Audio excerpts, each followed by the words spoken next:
Hello everyone, welcome back to CLAT Point. आज की video important है स्पेशली उन बच्चों के लिए जो कि क्लैट पीजी की तैयारी कर। कौन कौन से इंपॉर्टेंट सब्जेक्ट्स हम लोग इसमें कवर करेंगे, वो कौन सा सब्जेक्ट है जो डोमिनेटिंग सब्जेक्ट है, या फिर किस सब्जेक्ट से सबसे ज्यादा क्वेश्चंस पुट अप होता है वो सब्जेक्ट कवर करेंगे। प्लस उसमें जो इंपॉर्टेंट इंपॉर्टेंट क्वेश्चंस है, जो सेक्शंस है, इंपॉर्टेंट पोर्शन है, वो सारी चीजें हम लोग इस लाइव क्लास पे जो सीरीज जो हम लोग ने स्टार्ट किया है उसमें हम लोग कवर करने वाले हैं। तो let's begin with full of energy. तो देखिए, आज जो सब्जेक्ट हम लोग कवर करने वाले हैं वो है इंडियन कॉन्ट्रैक्ट एक्ट। तो बिफोर स्टार्टिंग दिस क्लास सबसे पहले हम लोग जान लेते हैं कि हमारे कौन कौन से कोर्सेज हैं। तो वो बच्चे जो क्लैट पीजी 2027 के क्रैश कोर्स ज्वाइन करना चाहते हैं, दे कैन ज्वाइन अस। और वो इस व्हाट्सएप नंबर पे कांटेक्ट कर सकते हैं, only worth ₹5,999। This is one of the best platform जहां आप तैयारी कर सकते हैं। यहाँ पे आपको important provisions, important sections, mock test वगैरह सारी चीजें आपको अवेलेबल करवाई जाएगी। इंपॉर्टेंट जो कंटेंट्स है वो सब आपको प्रोवाइड करवाया जाएगा। नाउ क्लैट पीजी 2027 मॉक के लिए आप कांटेक्ट कर सकते हैं, only worth ₹1499, that is 1500। Now CLAT PG 2028 के लिए पूरा कोर्स लेने के लिए, जिसमें आपकी लाइव क्लासेस भी रहेगी, मैराथन क्लासेस वगैरह रहेगी, मॉक टेस्ट रहेगा, सारी चीजें और स्टडी मटेरियल्स आपको बेस्ट से बेस्ट प्रोवाइड करवाया जाएगा। आप कांटेक्ट कर सकते हैं, only worth ₹14,900। So this is one of the best platform जहां पे आपको सारी चीजें प्रोवाइड की जाएगी। So let's begin now. जो आज का सब्जेक्ट है वो है इंडियन कॉन्ट्रैक्ट एक्ट। अब देखिए, इंडियन कॉन्ट्रैक्ट एक्ट को बनाने की जरूरत क्यों पड़ी, क्योंकि कोई भी एक्ट अगर आता है या फिर कोई भी नियम कानून बनाया जाता है तो ऑब्वियस सी बात है उसकी सोसाइटी में डिमांड है, तभी वो बनाया जा रहा है। एंड नेसेसरली कोई कानून नहीं आता है अपने देश में। तो सबसे पहला जो क्वेश्चन बनता है क्लैट पीजी के लिए, इंडियन कॉन्ट्रैक्ट एक्ट किस ईयर में आया था। तो ईयर है 1872 और यहां से क्वेश्चन बनता है। ठीक है, अब इसका मोटिव क्या था बनाने का। देखिए, मान लीजिए कोई भी कॉन्ट्रैक्ट हो रहा है, ठीक है, तो कब कौन सा कॉन्ट्रैक्ट वैलिड होगा, कब कौन सा एग्रीमेंट वॉइड होगा, ये कहां से पता चलता है, ये इंडियन कॉन्ट्रैक्ट एक्ट से पता चलता है। ठीक है, कॉन्ट्रैक्ट की लीगैलिटी क्या है, टर्म्स एंड कंडीशंस क्या है, कि कोई हमको भगवान तो आके बताएगा नहीं, ये कहां से पता चलता है हमको, इंडियन कॉन्ट्रैक्ट एक्ट 1872 से पता चलता है।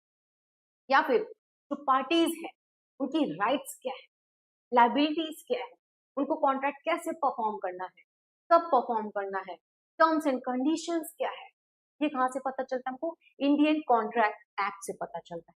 तो बेसिकली ये कॉन्ट्रैक्ट या फिर ये जो एक्ट है वो इसलिए बनाया गया था ताकि मॉनिटर किया जा सके दोनों पार्टीज के राइट्स को, ड्यूटीज को, लाइबिलिटीज को, ठीक है, कॉन्ट्रैक्ट के टर्म्स को, ठीक है, या फिर तो ये है इसका motive for making a valid contract. Terms and conditions क्या है, protecting the parties right and providing the remedy.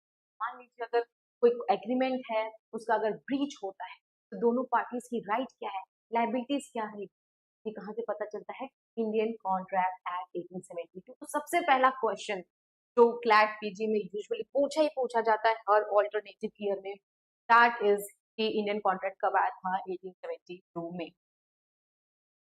चलिए, नाउ हम लोग क्या पढ़ रहे हैं, कॉन्ट्रैक्ट एक्ट पढ़ रहे हैं। तो सबसे पहले जो डेफिनेशन हम लोग को पढ़ना है वो किसका पढ़ना है, कॉन्ट्रैक्ट का पढ़ना है।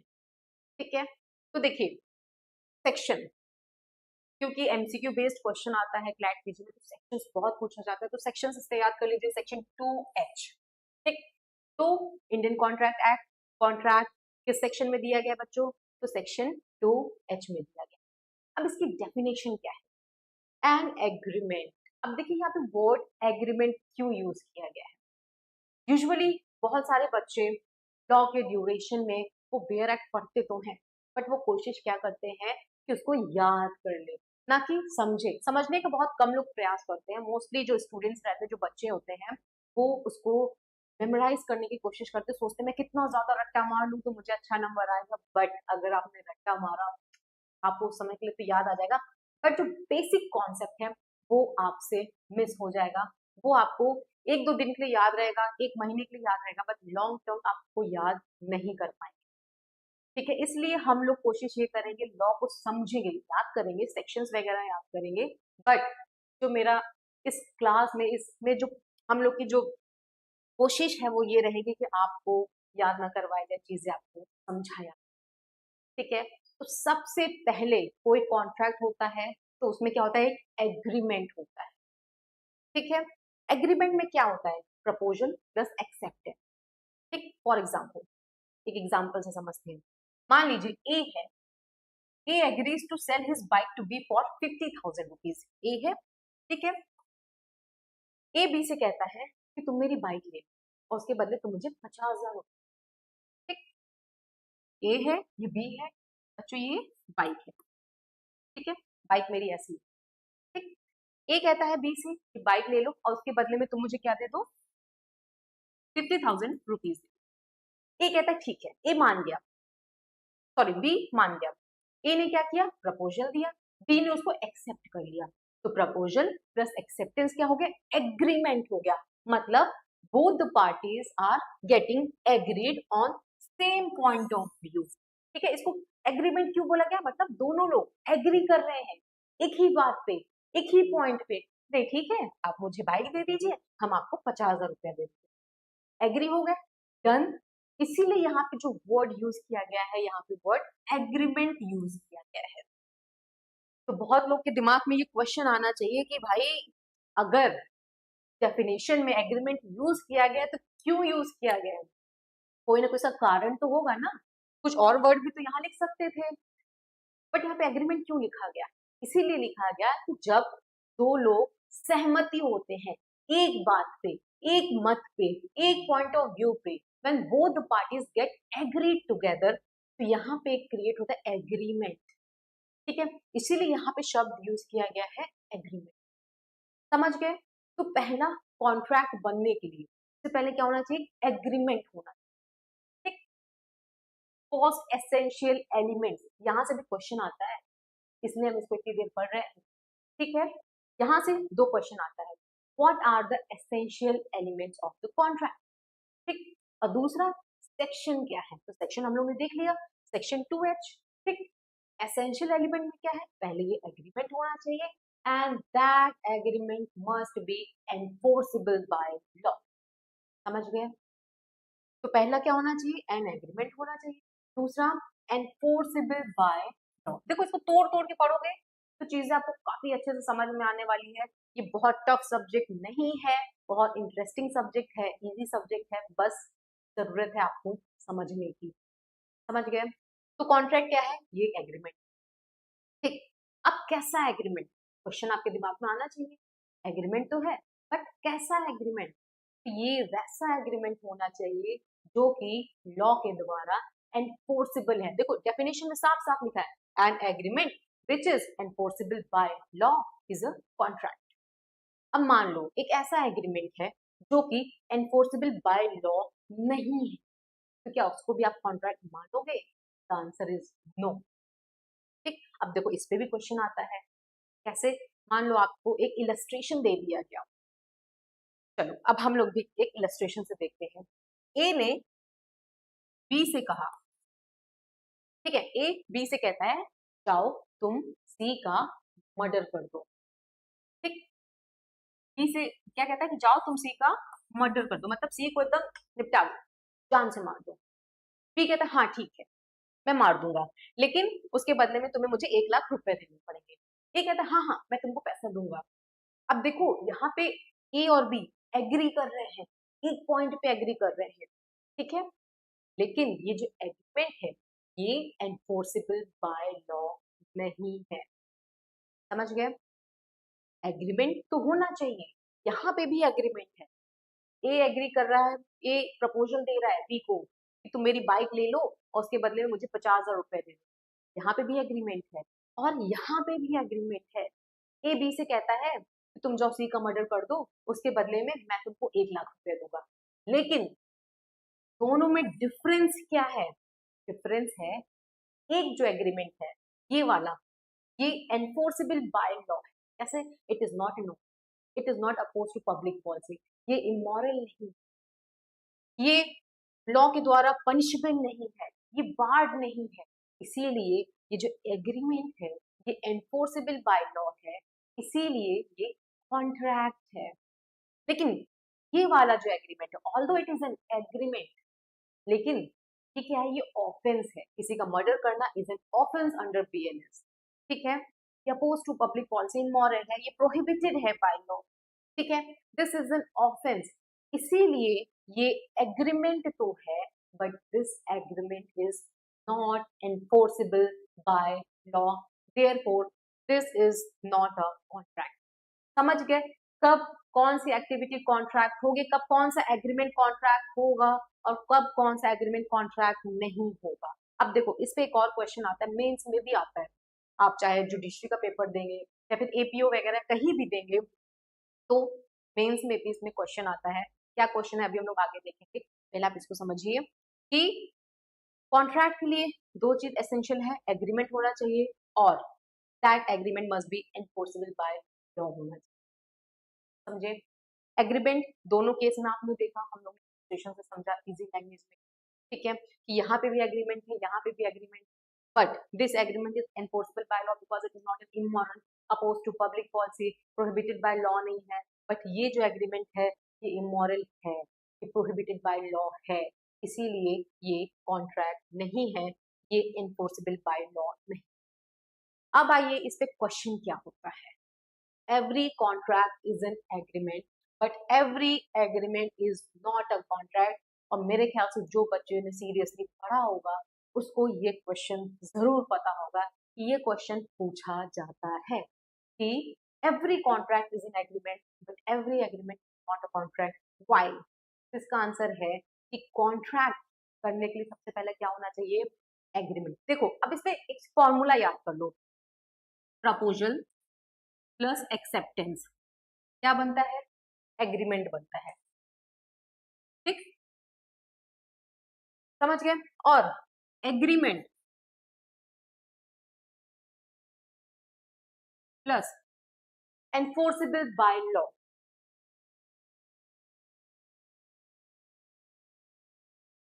क्या बनता है, कॉन्ट्रैक्ट बनता है, ठीक है। तो agreement plus enforceable by law क्या है, कॉन्ट्रैक्ट है। अगर ये एनफोर्सेबल बाय लॉ नहीं है तो वो कॉन्ट्रैक्ट नहीं होगा, इसीलिए हर हर चीज को कॉन्ट्रैक्ट बनने के लिए पहले क्या होना चाहिए, एग्रीमेंट होना चाहिए। तो कॉन्ट्रैक्ट एक एग्रीमेंट है, ठीक है, लेकिन वो एग्रीमेंट जो एनफोर्सेबल बाय लॉ नहीं है वो कॉन्ट्रैक्ट में कन्वर्ट नहीं हो सकता, ठीक है।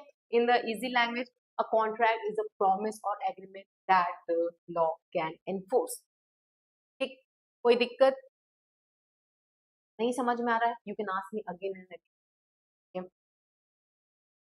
चलिए कोई दिक्कत है, चलो समझ गए।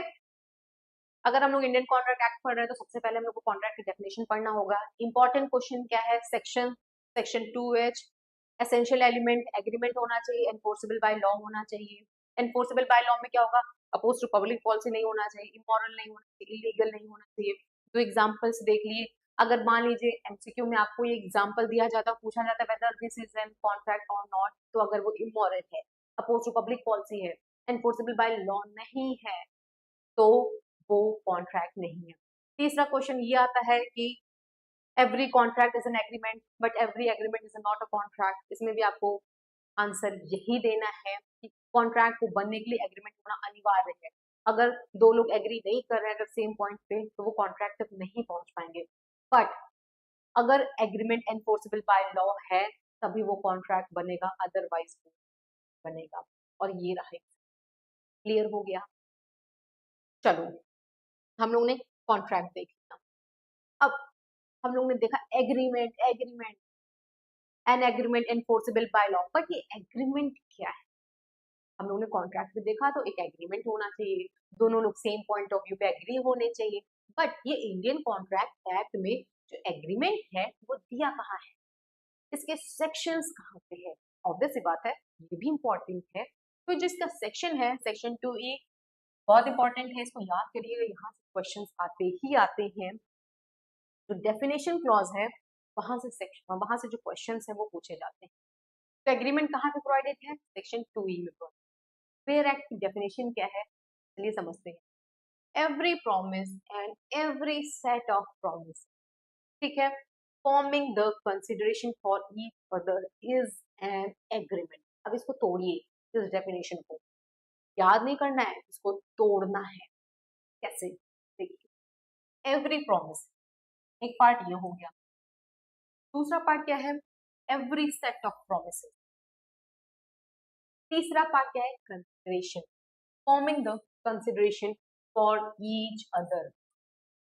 क्या हो गया? ये एग्रीमेंट हो, ठीक, प्रॉमिस मतलब। चलिए मान लीजिए पीछे वाले एग्जाम्पल में आइए। ए ने कहा आप मेरी बाइक ले लो, ठीक है। बी कहता है हाँ मैं ले लूंगा और मैं आपको 50,000 रुपए दे दूंगा, ठीक है, प्रॉमिस है, ठीक है भाई। एक लोग बध गए, वादा कर लिया इन्होंने, नहीं है भाई, प्रॉमिस है मैं ये करूंगा, आप मेरे बदले में ये करूंगा।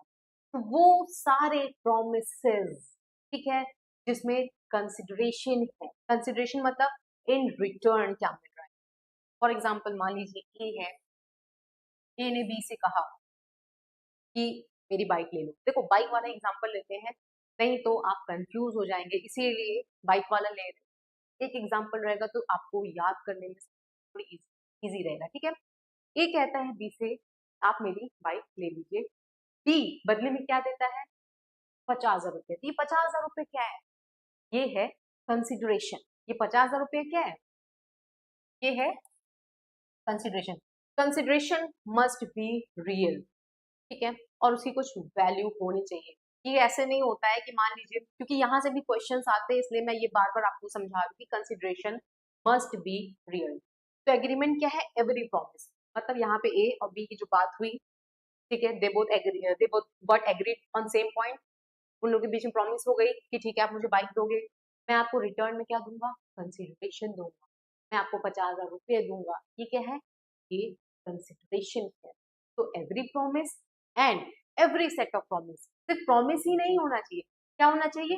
Forming the consideration for each other, ये क्या होगा? एग्रीमेंट हो, ठीक। इजी मीनिंग, व्हेन टू और more people make promise to each other it is called an agreement. For example, चलो एक और एग्जांपल ले लेते हैं। A promise to paint B house and B promise to pay 20,000 rupees, ठीक है। These mutual promises form an, ठीक है। ए ने बी से कहा कि आप मेरा घर पेंट कर दो। बी ने कहा ठीक है भाई, मैं घर क्या, मैं छत भी पेंट कर दूंगा, लेकिन आप मुझे 20,000 रुपए देंगे, ठीक है। ये क्या है? ये प्रॉमिस है प्लस 20,000 रुपए क्या है? कंसिडरेशन है। An agreement without consideration except there are some certain exceptions are also provided, ये हम लोग आगे चल के पढ़ने वाले हैं। बट कंसिडरेशन बहुत इंपॉर्टेंट है, वो भी कंसिडरेशन रियल होना चाहिए, इमेजिनरी नहीं होना चाहिए। मान लो इस ये जो एग्जांपल है, इसमें अगर ए बी से कहता है कि मैं तुमको असली में बाइक दूंगा, लेकिन तुम मुझे इमेजिनेशन में 50,000 रुपए दे दे, ये वैलिड नहीं था, क्योंकि consideration must be real. I hope बच्चे आप लोग समझ गए होंगे कि एग्रीमेंट किस सेक्शन में है। सबसे पहला जो इम्पोर्टेंट होता है वो सेक्शन होता है, सेक्शन से क्वेश्चंस आते हैं और बच्चे इसमें कंफ्यूज हो जाते हैं। देखिए एक सेक्शन ही है जो आपको याद करना है, अदरवाइज ये सारे जो डेफिनेशंस है वो आप समझ लेंगे, दैट विल बी एग्जाम में भी अब लिखा है, मेंस का पेपर भी अगर आप देंगे कहीं पे तो वहां पे भी अब लिखा है, ठीक है। तो every promise and every set of promise क्या करते हैं? Form consideration with each other, इसको क्या कहा जाएगा? एग्रीमेंट कहा जाएगा। और आप एक एग्जांपल दे दीजिएगा, प्यारा सा एग्जांपल दे दीजिएगा कि ए ने कहा था बी का घर पेंट करने के लिए, बी उसको पेंट करता है बट कहता है इसके बदले में आपको मुझे 50,000 रुपए देना पड़ेगा, और ये हो गया एग्रीमेंट। क्लियर? कॉन्ट्रैक्ट किसे कहते हैं, एग्रीमेंट किसे, समझ गए? चलिए अब हम लोग आगे बढ़ते, धीरे धीरे हम लोग की जो पढ़ाई होने वाली है वो अब कॉन्ट्रैक्ट एक्ट में जा रहे हैं हम लोग। ये है कुछ इंपॉर्टेंट सेक्शन जो पूछे जाते हैं और उसके डेफिनेशंस विथ एग्जांपल, ठीक है बच्चे। चलो सबसे पहला 2A प्रपोजल। अब देखो इसको सबसे ऊपर क्यों रखा गया, ठीक है, बताते हैं। ए है, फिर वही बाइक वाला एग्जांपल ले लीजिए, ठीक। ए ने बी से कहा आप मेरी बाइक ले लीजिए। तो सबसे पहले कौन कहा? ए ने कहा। अपनी इच्छा सबसे पहले किसने प्रकट किया? ए ने प्रकट किया। इसलिए भाई ए को ऊपर रखा जाएगा। क्यों? क्योंकि he is the one who is initiating the thing. ये इनिशिएट ले रहा है, ये अपनी बातों को कह रहा है, ये चीजों को एक्सप्रेस कर रहा है, ये सबसे पहले आया है, इसीलिए इसको बच्चों सबसे ऊपर रखा गया। दैट इज प्रपोजल या फिर ऑफर। ठीक, अब ये क्या है? A person shows willingness to do और नॉट टू डू समथिंग, इसलिए with a view to obtain क्या? Consent of another person. ठीक है, तो ए है, ये क्या कर रहा है? अपनी इच्छा जाहिर कर रहा है। He is showing his willingness. किससे? पी से। इसलिए कि वो उसकी बाइक खरीद ले। अब ये अपनी बात कह रहा होगा तो ऑब्वियस सी बात है, इसके कुछ इंटेंशन होगा, कुछ ये सोच के ही कह रहा होगा। तो इसका जो सोचना है वो ये है कि काश भी हाँ कह देता। इसलिए with a view to take consent of another person. समझ गए? तो ये कौन है भाई? ये क्या है? प्रपोजल है। ठीक है, ये ऑफर दे रहे हैं। जो ए है वो ऑफरर है। ठीक, ये ऑफर दे रहे हैं। The person making the proposal is called promiser. भाई जो बंदा इनिशिएट कर रहा है उसको क्या कहा जाएगा? प्रॉमिसर कहा जाएगा। और उनकी जो एक्ट है उसको क्या कहा जाएगा? ऑफर कहा जाएगा, प्रपोजल कहा जाएगा। ठीक, A says to B I will sell my bike for 50,000। ठीक, ये क्या है? ये प्रपोजल है। अब देखो ए ने अपना एक्ट कंप्लीट कर दिया, उसने अपना कर्तव्य पूरा कर दिया। उसके मन में जो बात आई उसने एक्सप्रेस कर दिया बी से कि देखो मेरी मर्जी है, तुम ये मेरी बाइक खरीद लो। ठीक, अब आता है बी का रूल। यहाँ से ए का रूल खत्म हो गया। ठीक, अब किसका रूल आता है? बी का रूल आता है। ठीक है, किसका रूल आता है? बी। Now promise. ठीक है, अब देखो the proposal become promise when it is accepted. अब बी ने उसको एक्सेप्ट कर लिया। ठीक, बी ने क्या किया? उसको एक्सेप्ट कर लिया। ठीक है, नहीं भाई तुम्हारी बात है वो बहुत सही है और सही है, मैं एक्सेप्ट कर ले रहा हूँ चीजें। और मैं तुम्हारी बाइक खरीदने के लिए तैयार हूँ 50,000 रुपए में। तो बी ने क्या किया? एक्सेप्ट कर लिया। ये क्या बन गया? ये प्रॉमिस बन। ठीक है, जब प्रपोजल को एक्सेप्ट कर लिया जाता है, जब प्रपोजल को एक्सेप्टेंस मिल जाता है, जब प्रपोजल के ऊपर टिक लग जाता है कि नहीं ठीक है मैं मान गया, ठीक है, तो ये क्या बन जाएगा बच्चों? ये प्रॉमिस बन जाएगा। तो टू ए जो है वो प्रपोजल है, वो ऑफर है। और टू बी जो है वो प्रॉमिस है। Sections are very important. यहाँ से क्वेश्चन आता है। Example is also very important. यहाँ से भी क्वेश्चन आता है। और ये पढ़ना इसलिए इंपॉर्टेंट है कि यहाँ पे यूजुअली बच्चे कंफ्यूज हो जाते हैं और उनके पास अगर 4 ऑप्शंस आते हैं तो कहीं ना कहीं वो गलत टिक ना करें। इसलिए सिंपल मीनिंग में आप लोग को बताया जा रहा है कि देखिए प्रपोजल सबसे ऊपर होगा। क्यों? क्योंकि he is initiating the thing. जब उसके प्रपोजल को एक्सेप्ट कर लिया जाएगा तो उसको प्रॉमिस बोला। ठीक, now to see promisor and promisee. अब इन दोनों बंदों को नाम दे दिया, एक पति पत्नी। ठीक, प्रॉमिसर प्रॉमिसी। ठीक है, प्रॉमिसर कौन होता है? जिसने प्रपोजल। ठीक है, ठीक है, the person making the proposal उसको प्रॉमिसर कहते हैं। और जिसने एक्सेप्ट किया उसको क्या कहते हैं? प्रॉमिसी कहते हैं। The one who accept the proposal उसको क्या कहते हैं? प्रॉमिसी कहते हैं। A offer to sell a car to B. A क्या है? प्रॉमिसर है। बी क्या है? प्रॉमिसी है। भाई ए को कहा गया, ए ने प्रपोजल दिया मेरी कार खरीद लो। बी ने उसको एक्सेप्ट कर लिया तो प्रॉमिसर प्रॉमिसी। ठीक है, नाउ कंसिडरेशन। अब देखो चौथे नंबर पे क्या है? कंसिडरेशन। अब इन्होंने बाइक दिया, बहुत हो गया इनका नामकरण। भाई इन्होंने प्रपोजल दिया, इन्होंने एक्सेप्ट कर लिया तो प्रॉमिस हो गया, ये प्रपोजल हो गया, ये सॉरी प्रॉमिसर हो गया, ये प्रॉमिसी हो गया। किसके बदले? कंसिडरेशन के बदले। तो हम लोग कंसिडरेशन को इग्नोर नहीं कर सकते। ठीक, तो सेक्शन 2D में क्या दिया गया है? कंसिडरेशन दिया गया है। दैट इज समथिंग डन और नॉट डन। ठीक, और promised at the desire of promisor, ये क्या है? कंसिडरेशन। मतलब आप उसके बदले में क्या दे रहे हैं। इसका हम लोग डिटेल में आगे पढ़ेंगे, पहले आप लोग ब्रीफ में पढ़ लीजिए और जो आपका कॉन्सेप्ट है वो क्लियर कर लीजिए। कंसिडरेशन मतलब बदले में क्या दिया, जो 50,000 रुपए है वो कंसिडरेशन है। A sells a book to B for 500 rupees and 500 rupees is a consideration, तो उसके बदले में क्या दिया जा रहा है वो कंसिडरेशन कहा जाता है। किस सेक्शन में है, 2D। अब देखो इसको याद कैसे करना, कंसिडरेशन में डी आता है, आप डी पे टिक कर देना, ठीक। सबसे पहले क्या होता है, कोई ऑफर देता है, तो ऑफर ए नंबर, फिर उसको एक्सेप्ट करते हैं तो क्या बन जाता है, प्रॉमिस 2 नंबर पे, बी नंबर पे, ठीक है, बी पे, ठीक है। अब ऑफरर, ऑफरी किसे कहेंगे, ये किस में है, सी में है। भाई ये सब बातचीत हो रही किसके बदले, पैसे के बदले, किसके बदले, कंसिडरेशन के बदले, तो कंसिडरेशन किस सेक्शन में है, 2D में। समझ गए, देखो सारी चीजें कितनी सीक्वेंस से रखी गई, कुछ भी ऊपर नीचे नहीं है, अपना दिमाग नहीं लगाना है, बस आपको बच्चों चीजों को समझना है, समझ जाएंगे आप, ठीक है। तो प्रपोजल, प्रॉमिस, प्रॉमिसर, कंसिडरेशन, ठीक, याद हो गया। मुझे नहीं लगता आपको दोबारा इसमें पढ़ने की जरूरत नहीं पड़ेगी, याद हो गया। सबसे पहले जो अपनी इच्छा प्रकट कर रहा है उसके बारे में बात करेंगे, क्योंकि ये बड़ा है, ये ऑफर दे रहा है, ठीक है, इसका दिल बड़ा है, ठीक है। ये कह रहा है नहीं तुम मेरी बाइक ले लो, उसके बदले मुझे 50,000 रुपए दे देना, ठीक। तो ये इसको सबसे पहले रख दिया, ठीक।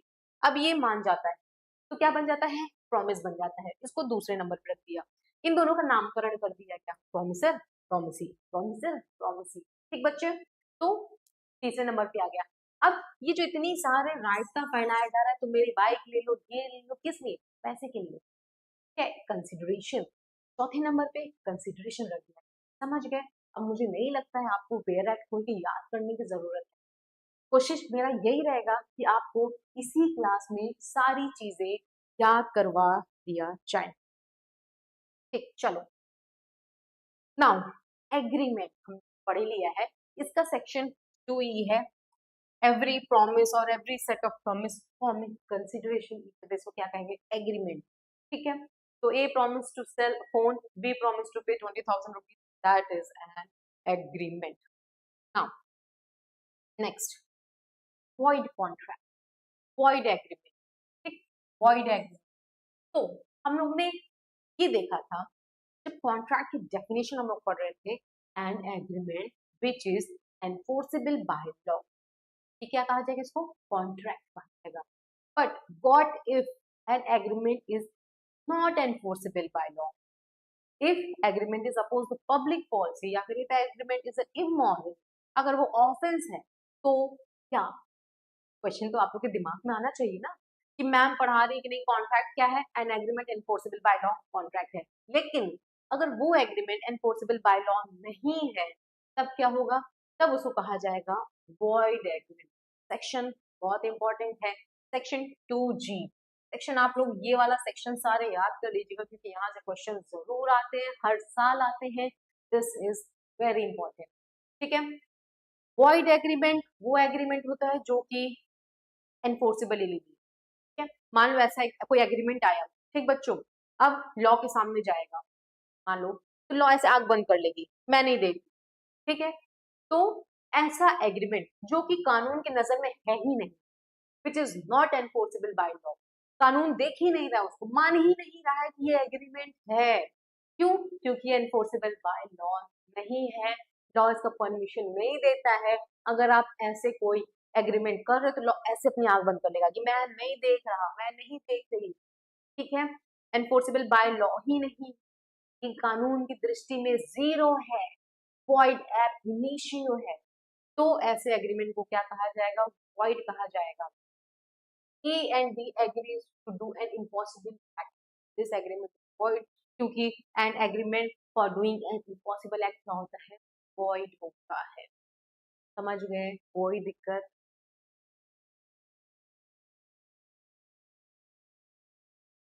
ठीक है, कोई दिक्कत नहीं ना। चलो अब आगे हम लोग वॉइड एग्रीमेंट देखिए, N agreement which is not enforceable by law. अगर एग्रीमेंट एनफोर्सेबल बाय लॉ है, contract, agreement enforceable by law नहीं है, तो वॉइड, ठीक है। Now 2H contract and agreement which is enforceable, देखो ये दोनों भाई बहन, ठीक, मतलब सगे वाले नहीं, कजिन्स है। अगर एनफोर्सेबल बाय लॉ है तो कॉन्ट्रैक्ट आ गया, नहीं है तो वॉइड एग्रीमेंट। देखो डेफिनेशन सेम है, बट नॉट का अंतर इसमें आ जाएगा, N agreement which is not enforceable by law, void. N agreement which is enforceable by law, contract. ठीक है, चलो अब मान लो कहानी में आता है ट्विस्ट। अभी तक पिक्चर बहुत सीधी चल रही थी। ए ने कहा तुम मेरी बाइक ले लो, बी ने कहा हाँ मैं ले लेता हूँ, इसके बदले मैं तुमको 50,000 रुपए देता हूँ, कॉन्ट्रैक्ट हो गया। लेकिन एक ऐसा सिचुएशन भी आता है जिसमें ए और बी दोनों कॉन्ट्रैक्ट में आते हैं, लेकिन ए कहता है कि इन्होंने अपनी मर्जी से एग्रीमेंट साइन किया था, और बी कहता है नहीं नहीं मैंने अपनी मर्जी से साइन नहीं किया था, इन्होंने मुझे धमकाया था। ठीक है, कि अगर तुमने एग्रीमेंट पे साइन नहीं किया तो मैं तुमको जान से मार दूंगा, ये एग्रीमेंट सही नहीं है, मैंने इस पे साइन जो किया था वो डर के किया था। ऐसे सिचुएशन में क्या होगा? ऐसे कॉन्ट्रैक्ट को क्या कहा जाएगा? तो ऐसे कॉन्ट्रैक्ट को कहा जाता है वॉइडेबल कॉन्ट्रैक्ट। ठीक है, वॉइड भी नहीं है और ये वैलिड भी नहीं है, बीच की। मतलब and contract enforceable at the option of one party but not at the option of other party. ठीक, मान लो एग्जाम्पल। ठीक है, सेक्शन पहले याद कर लीजिए, 2i बहुत इंपॉर्टेंट सेक्शंस है, इसको आपको भूलना नहीं है, क्वेश्चन आता है। तो 2i में क्या है? वॉइडेबल कॉन्ट्रैक्ट है। देखो यहाँ से आई 2i, ठीक, ऐसे याद कर लो, हमने ऐसे ही याद किया। फॉर एग्जाम्पल ए बी से कहता है, अब देखो छोटे मोटे के लिए किसी को कोई डरवाएगा नहीं, इससे थोड़ा एग्जाम्पल्स में अपना स्टैंडर्ड बढ़ाते हैं, एग्जाम्पल बढ़ा लेते हैं। ए बी से कहता है जो तुम्हारा घर है 2 करोड़ का, छोटी मोटी नहीं 2 करोड़ का, वो तुम मेरे नाम पे कर दो। अगर तुमने अपना घर मेरे नाम पे नहीं किया तो मैं तुमको जान से मार दूंगा, ऐसे गोली से। ठीक, मैं तुमको जान से मार दूंगा। बी क्या डर जाता है, डर के मारे वो जो घर है वो ए के नाम पे कर देता है। अब देखो कॉन्ट्रैक्ट करने के लिए अभी हम लोग आगे भी पढ़ेंगे, कुछ चीजें बहुत इंपॉर्टेंट होती है, जैसे कि फ्री कंसेंट होना जरूरी।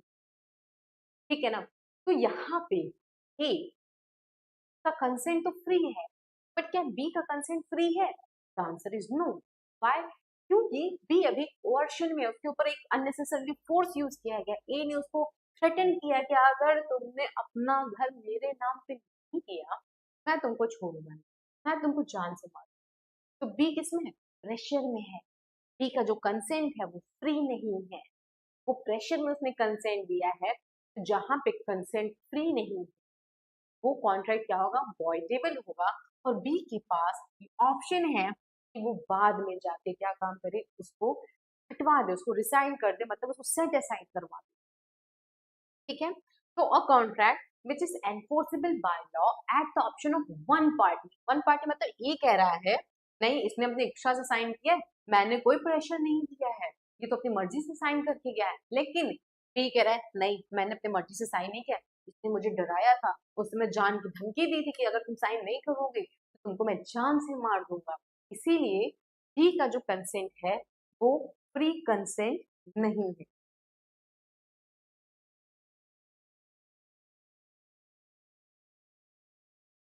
ठीक है, तो ये क्या होगा? ये वॉइडेबल कॉन्ट्रैक्ट होगा।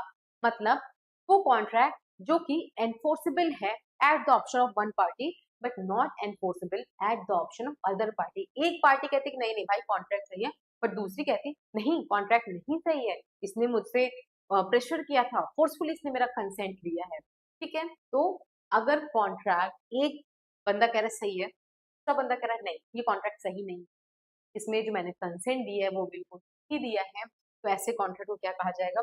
Voidable contract. ठीक है, now void contract section 2J बहुत इंपॉर्टेंट है, sections are very important so please remember sections. A contract which was originally valid but later ceases to be enforceable. ठीक है, वॉइड कॉन्ट्रैक्ट क्या, शुरू में लगता था सारी चीजें सही है बट बाद में वो इम्पॉसिबल हो गया। ठीक है, तो क्या होगा? कॉन्ट्रैक्ट अपने आप वॉइड हो जाएगा।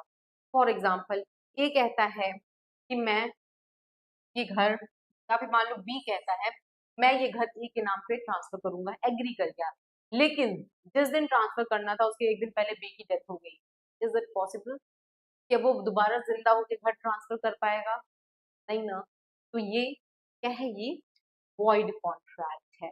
इनिशियली सारी चीजें सही लग रही थी।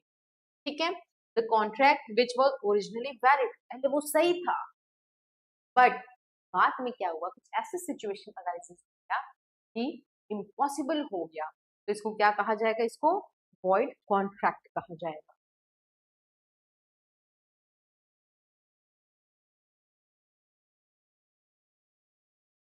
चलो नेक्स्ट, अब आ जाइए प्रपोजल। हम लोगों ने देखा कि प्रपोजल किसे कहते हैं, कि सबसे पहले जो अपनी बात रखता है उसको प्रपोजल कहते हैं। हम लोग ने आगे पढ़ा था, अब इसको थोड़ा डिटेल में पढ़ेंगे, क्योंकि इसके जो एसेंशियल एलिमेंट्स है वो एग्जाम में आता है। देखो इस क्लास में जो भी चीजें आप लोगों को पढ़ाई जाएगी सारी चीजें एग्जाम ओरिएंटेड होगा, ताकि, और ये भी बात, ये भी आपको क्वेश्चंस भी बताया जाएगा कि यहाँ से क्वेश्चंस आते हैं, यहाँ से क्वेश्चन आता है, ये पोर्शन इंपॉर्टेंट है, ये आपको बताया जाएगा। सेक्शन 2A, प्रपोजल या फिर ऑफर। फेयर एक्ट की डेफिनेशन क्या है, when one person signifies to another. अब देखो फेयर एक्ट में कोई भी अगर वर्ड यूज किया गया है तो वो बहुत चुन चुन के शब्द रखे गए हैं, अननेसेसरली कोई भी शब्द यूज किया गया है। तो यहाँ पे वन पर्सन मतलब इंसान जिंदा होना चाहिए, सबसे जिंदा होना चाहिए, ठीक है।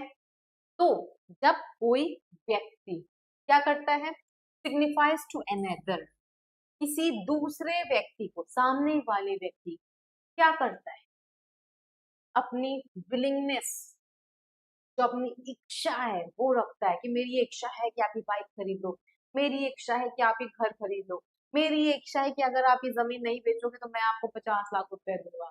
तो अपनी विलिंगनेस रखता है, किस लिए, टू डू और टू नॉट टू डू, या फिर एब्सटेन फ्रॉम डूइंग एनीथिंग, कि आप काम करो या ये काम मत करो, टू डू और to abstain from doing anything, ठीक है। जब कोई एक व्यक्ति सामने वाले व्यक्ति से अपनी इच्छा रखता है कि आप ये काम करिए या मत करिए, ठीक है, with a view to obtaining the assent of that other, he is saying proposal. इसलिए रखता है कि भाई उसको उम्मीद है, विद अ व्यू कि मे बी ये बंदा मान जाए, इसको क्या कहा जाएगा, प्रपोजल कहा जाएगा। तो अब देखो यहाँ से क्वेश्चंस कैसे आते हैं, इस डेफिनेशन को 4 पार्ट में बांट दिया जाएगा, ठीक, या फिर तीन, आपको 3 ऑप्शंस दिए जाएंगे, जिसमें से 3 इस डेफिनेशन का पार्ट रहेगा और एक दूसरे डेफिनेशन का पार्ट रहेगा, और पूछा जाएगा कि इसमें से कौन सा प्रपोजल के एसेंशियल एलिमेंट वो आपको टिक करना पड़ेगा, इसीलिए डेफिनेशन इंपॉर्टेंट है। फॉर एग्जाम्पल अगर ऑप्शन ए में रख दिया गया कि when a person signifies to another his willingness, B में रख दिया गया टू डू और abstain from doing anything, C में रख दिया गया with a view to obtain the assent of that person, ठीक है, और चौथे में कोई और ऑप्शन रख दिया गया कि कंसिडरेशन होना चाहिए, और आपसे पूछ लिया जाएगा कि which one of the following is not N essential element of proposal, तो वो आपको चौथा वाला टिक करना रहेगा, पहले के 3 इस डेफिनेशन में है, इसीलिए लास्ट वाला ऑप्शन टिक करना। इसलिए हम लोग ये डेफिनेशन डिटेल में पढ़ें क्योंकि यहाँ से क्वेश्चंस आते हैं, ठीक। चलो, easy meaning, an offer is when a person express willingness to do something and want the other person to accept. He says to be, I will sell my car to you for 3 lakh rupees. This is an offer. Illustration इसलिए बताया जा रहा है क्योंकि illustration भी आता है, ठीक है, इसलिए हम लोग इलस्ट्रेशन स्किप नहीं कर सकते। नाउ एक्सेप्टेंस, अब देखो मान लो प्रपोजल में क्या होता है कि एक व्यक्ति ने सामने वाले व्यक्ति से अपनी इच्छा रखी कि आप ऐसा करिए या मत करिए, ठीक, किस लिए, विद अ व्यू, एक उम्मीद थी कि ये अपना कंसेंट प्रोवाइड करेगा। अब टू बी क्या है, एक्सेप्टेंस है। अब जो भाई सामने वाले के सामने इच्छा रखी गई, अब उसने क्या कर दिया कि when a person to whom proposal is made signifies his assent thereto, the proposal is said to be accepted। वो क्या करता है कि अपनी एक्सेप्टेंस को दे देता है, वो कहता है हाँ ठीक है, आई एम रेडी, तो यहाँ पे क्या हो जाएगा, इसको एक्सेप्टेंस कहा जाएगा। यहाँ से भी क्वेश्चन आते हैं, ठीक है, एक ऑप्शन रहेगा कि एक्सेप्टेंस की डेफिनेशन क्या है, और आपको इसको टिक करना रहेगा कि जब कोई व्यक्ति को प्रपोजल दिया गया है वो ओके कर दे रहा है, वो अपनी एसेंट को दे रहा है, वो मान जा रहा है, तो उसको हम लोग क्या कहेंगे, हम लोग एक्सेप्टेंस कहेंगे, ठीक। इजी लैंग्वेज में है, acceptance means agreeing to the offer, ठीक है, आप मुझे बाइक दे रहे हो, मैं लेने को तैयार हूँ, 50,000 में लो, मैं देने को तैयार। ठीक, तो ये क्या हो गया यहाँ पे, एक्सेप्टेंस मतलब मोहर लग गया, yes I am okay with your terms and condition. ठीक है, कोई दिक्कत?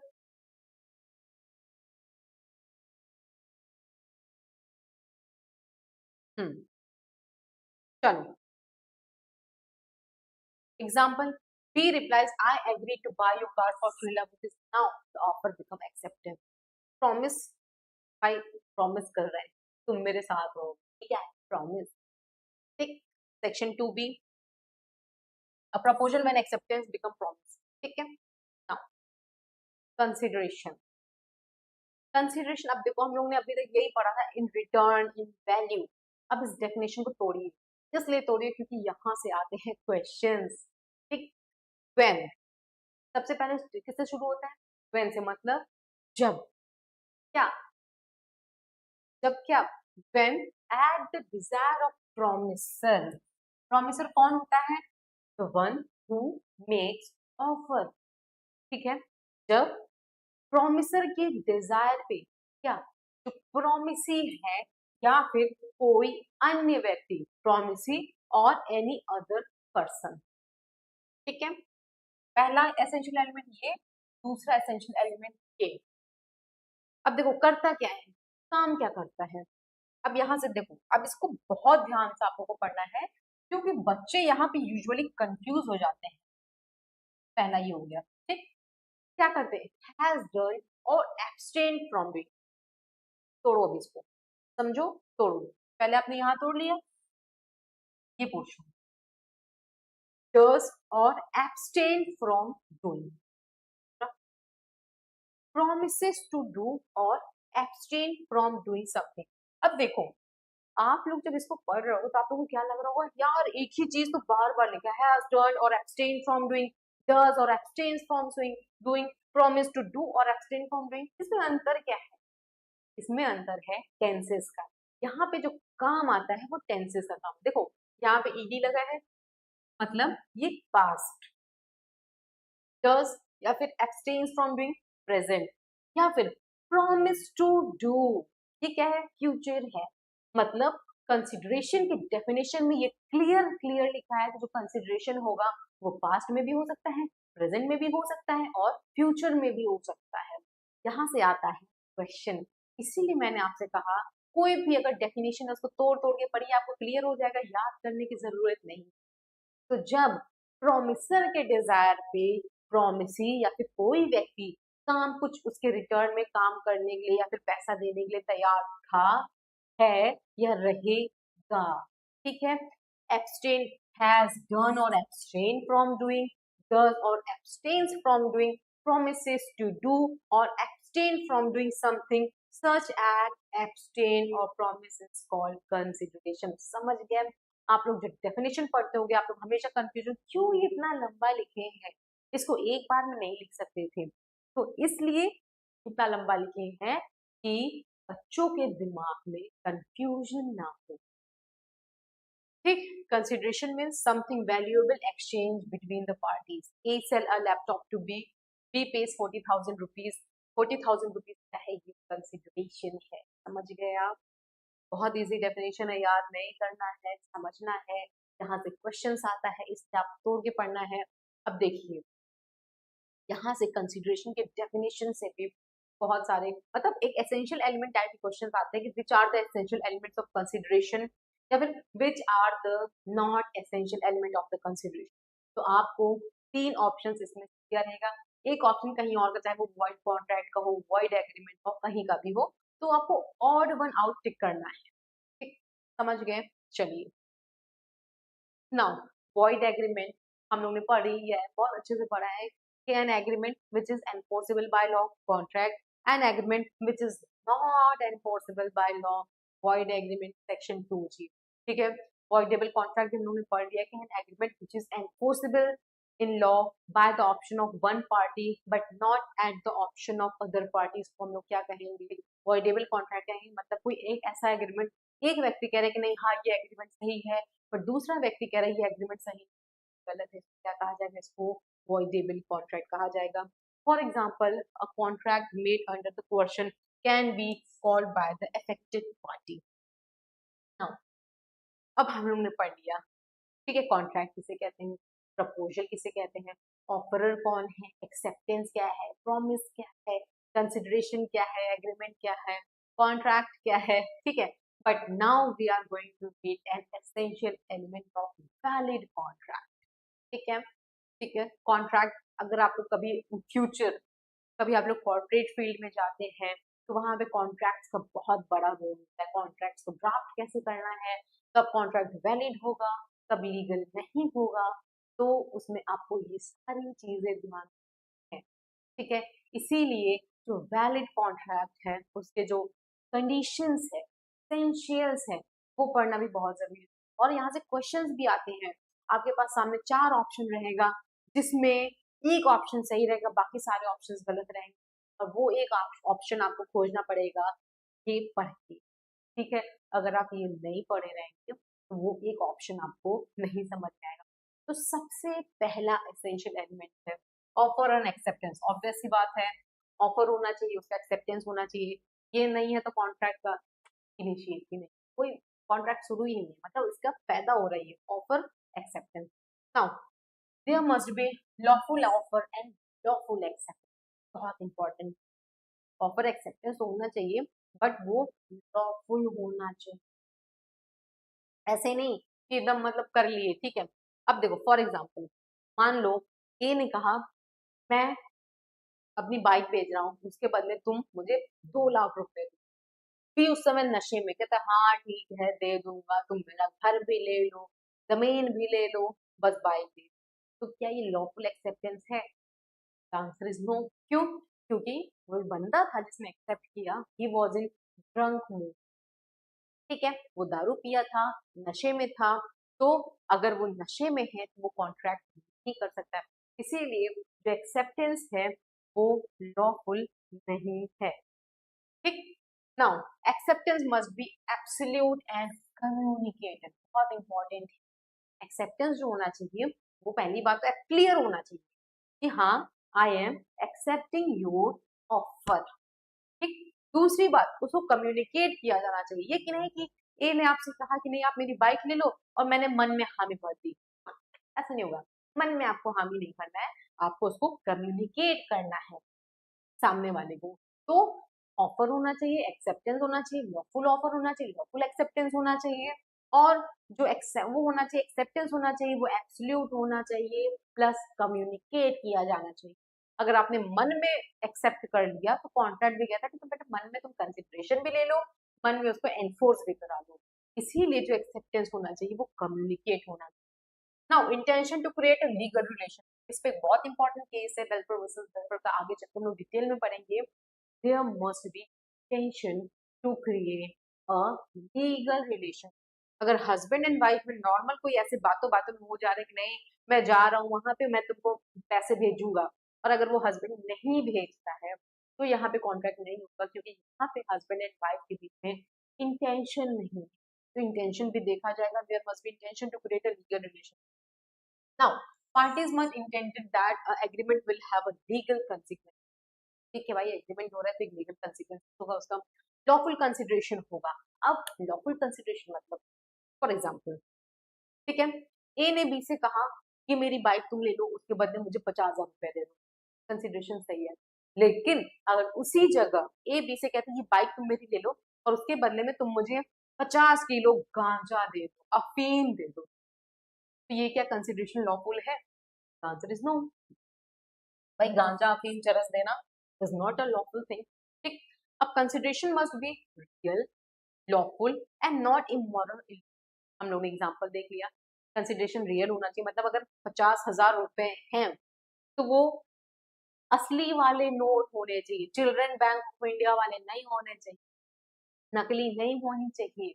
तो कंसिडरेशन रियल होना चाहिए, लॉफुल होना चाहिए, मतलब चरस गांजा भांग वांग इस टाइप का नहीं होना चाहिए, कारतूस वारतूस नहीं, गोली वोली नहीं होनी चाहिए, मतलब ऐसा कंसिडरेशन दो जो लॉ परमिट करता है। ये कि नहीं कुछ भी उठा के दे दी और कह दी कंसिडरेशन, मस्ट बी लॉफुल होना चाहिए, इमोरल नहीं होना चाहिए, इलीगल नहीं होना चाहिए, ठीक।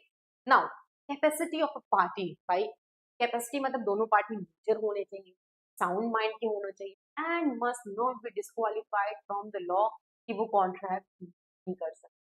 तो कैपेसिटी ऑफ पार्टी होनी चाहिए, that party must be competent to contract, they must be of age major होना चाहिए, साउंड माइंड के होने चाहिए and not disqualified by law.